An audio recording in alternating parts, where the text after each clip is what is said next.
President Obama is scheduled to receive the controversial president of the African nation of Gabon at the White House tomorrow. The meeting is raising eyebrows, in part because of the visiting president's conspicuous consumption from the French Riviera to Beverly Hills. Tonight, Brian Ross investigates. Cynthia, the U.S. has been rightly criticized for cozying up to corrupt, often brutal foreign leaders, like Hosni Mubarak of Egypt. But tomorrow, the White House has invited for a coveted Oval Office meeting the president of Gabon, who somehow has managed to become incredibly rich during his family's 4 decades of rule. With luxury homes from California to the Riviera and actual palaces at home, the longtime ruling family of the African country of Gabon has never known the poverty that grips their fellow countrymen. I need something really big. Really big. Members of the Bongo family have long been in the market for some of the world's most expensive real estate, like this $25 million home on the Malibu beach, which caught the eye of one of the Bongo's daughters-in-law, Inga, on an over-the-top shopping spree with VH1 cameras along. I would think for that amount of money, I would expect a bit more grandeur. The beach house wasn't big enough, so she went to see this mansion in Beverly Hills, where the Bongo family already owned at least 3 other huge estates. Her bid of $25 million was not accepted. I tried to downsize. It's just not in my character.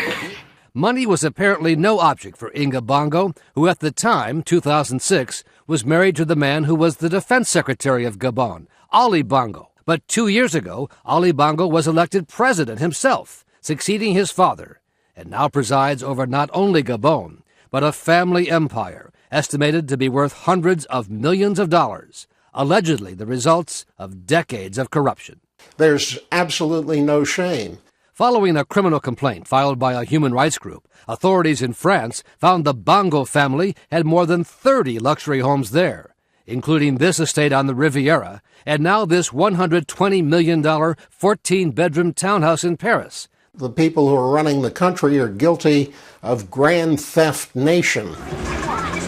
It's all a stark contrast to how most people live in Gabon, a country about the size of Colorado, where some families still are forced to pick through the garbage to eat. Despite huge oil revenues, a third of the population lives on $2 a day. The U.S. says there have been some major reform efforts under the new President Bongo. But according to the U.S. State Department's most recent report, Gabon is still a place of widespread government corruption, marked by the use of excessive force by police. Even taking pictures of the Bongo's many palaces is against the law, but we did it anyway. President Bongo refused repeated requests from ABC News for an interview so we could ask him about the allegations of corruption.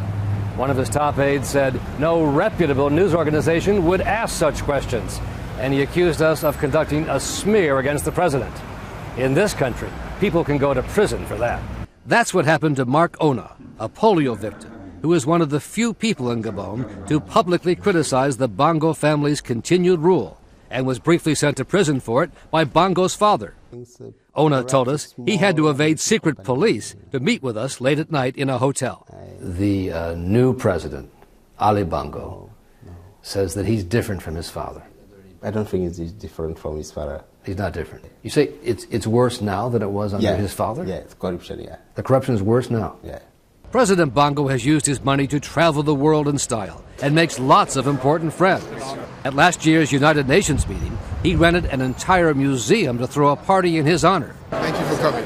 Where he was praised by former New York Mayor Rudolph Giuliani for his work in protecting the African environment and wildlife. President Ali Bongo. Bongo's entourage stayed at one of New York's most expensive hotels, with celebrities, including comedian Chris Tucker, dropping by to visit. I've been to Gabon twice. Wow. And loved it. It's like a second home. So. But when ABC News dropped by for a visit and a few questions, we received a very different welcome. Thursday, President Bongo will be at the White House, a visit officials justify as appropriate because of his support for the U.S. at the UN, where Gabon is on the Security Council. And, they say, because of new reform efforts he is making. I'm appalled. The meeting is ill-conceived, ill-timed, shouldn't be happening. His spokesman says President Bongo is a reformer who is fighting corruption, but he offered no explanation to us how he and his family have been able to amass such a great fortune.